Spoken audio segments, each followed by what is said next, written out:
In my last video, we explored how insulin resistance leads to metabolic syndrome and then it affects our health in countless ways, for example, type 2 diabetes. But here is something that you might not know. Scientists have discovered recently that there is something called as type 3 diabetes. Now, this isn't just any diabetes, this is diabetes of the brain, and its effect on the body and the quality of life is far more severe than type 1 and type 2 combined. Although this affects primarily people over 65, but listen up. Although the symptoms show up in late 60s, the early signs show up as early as late 20s or early 30s. In this video, we're going to dive deeper into the science of how insulin resistance affects this brain diabetes, which is also known by another name, which you might have heard already, Alzheimer's. Hello guys, my name is Amar and I have a PhD in structural biology, and this video is among a series of videos where I talk about the science of how diet affects our health and body. First time I came across this information that underlying Alzheimer's disease is a metabolic syndrome or insulin resistance of the brain cells was when I was doing a literature survey for this pharmaceutical company right out of my PhD. So this pharmaceutical company was a startup and I was hired as a structural scientist to solve the structure of this protein, which was integral for Alzheimer's disease. For people who don't know about the Alzheimer's disease, it's a terrible disorder which affects people primarily over age 65. What happens is that in this disease, as it progresses, people lose the sense of their environment, they lose the sense or recognize the faces of their loved ones, and then at some point they also lose the understanding of themselves. Alzheimer's disease is not just painful for the patient, but it's also painful for the people who are taking care of the patient, because they see that their loved ones, in a way, they lose their loved ones twice. One due to the fog of the memory that the patient develops, and the second time by the actual death. Now, if you look at the image of an Alzheimer's disease patient, you can see on the right side is a healthy brain. You can see on the left side is an unhealthy brain, which is of brain of a person who has died of Alzheimer's disease. The brain literally shrinks by about 20%. Now, as I mentioned, I was hired to solve the structure of this protein which contributes to the disease. But what I learned is that the information that I gained during the research doesn't just apply to the patient who are suffering from Alzheimer's disease, but it also affects, or it's also valuable to the people much younger who haven't yet contracted this disease. So in this video, we're going to go into the science of what Alzheimer's disease is and what we can do to maintain our cognitive functions well into our elder years. But here's the thing, the work starts from today. Now, for many, it might come as a surprise that Alzheimer's disease can be called as a type 3 diabetes. About 20 years ago, scientists made an interesting discovery about Alzheimer's disease. They looked at something called as hyperinsulinemia, which is when your body produces too much of insulin. And in their study, they followed about 683 people, as you can see over here, who didn't have dementia, a key sign of Alzheimer's, but they checked for over 5 years. What they found was pretty surprising, that people who had stronger insulin response after eating sugar were more likely to develop dementia symptoms later on. This suggested a possible link between how our bodies handle insulin and the risk of Alzheimer's disease. In the years since that groundbreaking study, numerous research papers have confirmed and expanded on these findings. Scientists have dug deeper into the connection between diabetes and Alzheimer's disease and consistently showed the strong correlation between these two conditions. Despite the wealth of evidence supporting this link, it's surprising how little information has penetrated into popular culture, and for some reason, the relationship between diabetes and Alzheimer's hasn't become common knowledge, even though it is significant discovery in the medical world. Initially, when I was researching about this topic, I came across statements saying that calling Alzheimer's as type 3 diabetes was controversial among scientists. But as I dug deeper, I realized that controversy wasn't about its connection with diabetes, but it was about calling it type 3 diabetes. You see, as it turns out, the symptoms that you see in an Alzheimer's disease in a brain is strikingly similar to what rest of the cells in the body experience in type 2 diabetes, which is insulin resistant cells are not able to metabolize glucose and thus are starved. Up until a decade ago, the prevailing theory about Alzheimer's disease was that it was caused due to accumulation of this protein called as amyloid beta. This is because when scientists examined posthumously the brain of the people who died due to Alzheimer's disease, they found an extraordinary amount of this amyloid beta concentration present in those brain. Now, because of the high concentration of this amyloid beta, which were basically proteins which are not supposed to be present in the brain, they were misfolded proteins, they interfered with the neuronal connections in the brain, which then reduce the cognitive ability of the patient, which is a hallmark of Alzheimer's disease. Now, since this protein was expressed in a high concentration in people who had this particular variant of gene called as ApoE4, scientists thought that Alzheimer's disease was a genetic disorder. While this isn't entirely wrong, it's not the full story. You see, we think about brain as this isolated entity which sits on top of our body, just separated from rest of the body. And the reason we think like that is probably because the brain doesn't feel pain like rest of our body does. For example, if our leg has inflammation, we can feel pain in our leg. But if there is an inflammation in the brain, we will not be able to experience it. That is because brain doesn't have pain receptors. But the real picture is that the brain is both isolated and also not very well isolated. I'll explain. So you see, our brain is isolated from rest of the body due to this membrane around it, which is called as blood-brain barrier.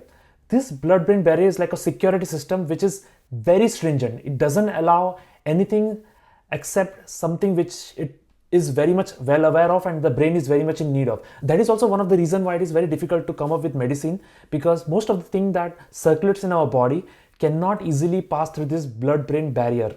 Now here's another fascinating part. Although brain is only 2% by weight of the human body, it consumes 20% of glucose. So it's a voracious consumer of glucose.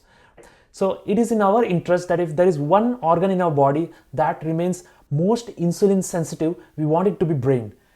Because as I mentioned before, a cell which becomes insulin resistant will have its internal machinery less availability of glucose to run, and in a way the cells would start dying. So what this also means is that if there is excessive insulin circulating in the body, and if the brain is exposed to this excessive insulin due to continuous consumption of glucose, then what it means is that the brain cells are going to get insulin resistant, and thus even if there is a lot of glucose around it, it's not going to be able to consume it and it's going to die.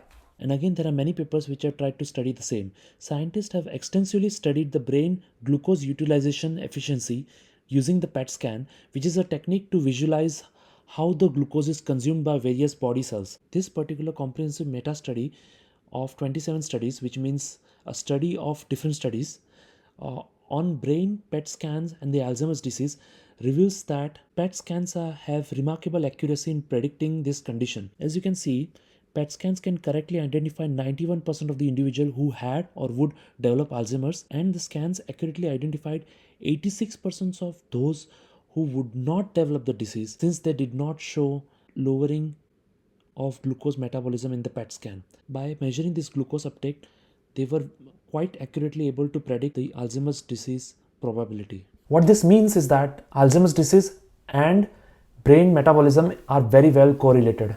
But here's the scary part. Before somebody becomes diabetic, there is a condition called as pre-diabetic, where the person's HbA1c values have still not reached the full-blown diabetic values, but it seems to be creeping towards it. To talk about how prevalent this is, about 12% of the population in America have full-blown diabetes, and among them, 40% of them are pre-diabetic.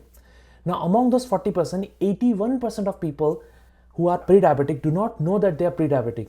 And these statistics is only getting worse every year. And I'm sure the statistics are not that great even in India. On a side note, if you have never done HbA1c before, it's a good test to get it done, just to know that we are not moving towards the pre-diabetic values too. So it's logical to assume that the percentage of elderlies who are going to suffer from Alzheimer's disease in future is only going to increase. Now, my industry where I work, which is pharmaceutical industry, knows about this very well. In fact, there is right now a literal gold rush going on to be the first company to come up with a successful treatment for treating Alzheimer's disease.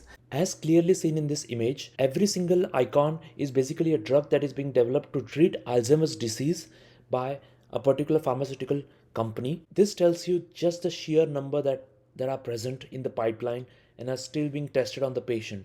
But this has been going on for about a decade, and recently the scientists have realized that it's drug to find a treatment for Alzheimer's disease is turning out to be much more difficult than what scientists thought before. In fact, something similar is also being seen with diabetes, which is also on rise, but currently we do not have a cure which permanently treats the patient who is suffering from diabetes. In fact, recently FDA did clear a drug for Alzheimer's therapy, but it turns out that the efficacy of the drug is is questionable and doctors have stopped prescribing it. So as of now, we do not have a drug which 100% treats Alzheimer's disease. So is it all doom and gloom?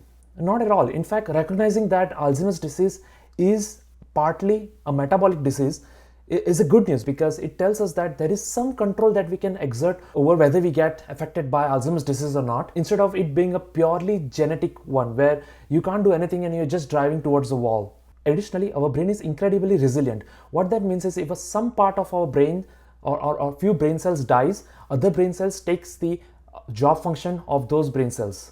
So what this means, it takes years of cell death over a long period of time to actually show extreme symptoms which are seen in Alzheimer's disease. But the work to prevent it starts now.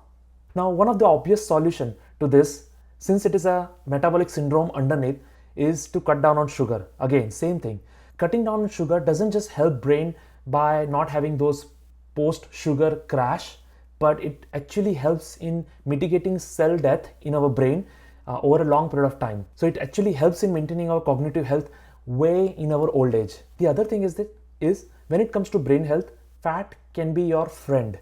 You see, I didn't mention about this before, but sugar is not the only fuel source that the brain can use. Brain can in fact even consume these molecules called as ketones, and I'm going to talk about this in our later videos. In fact, a brain can do a much better job if it uses ketones as its energy source instead of glucose. But here's the thing, these molecules are produced by the body by burning fats, and it can do this only if it sees the level of insulin circulating in our body as low for a long period of time.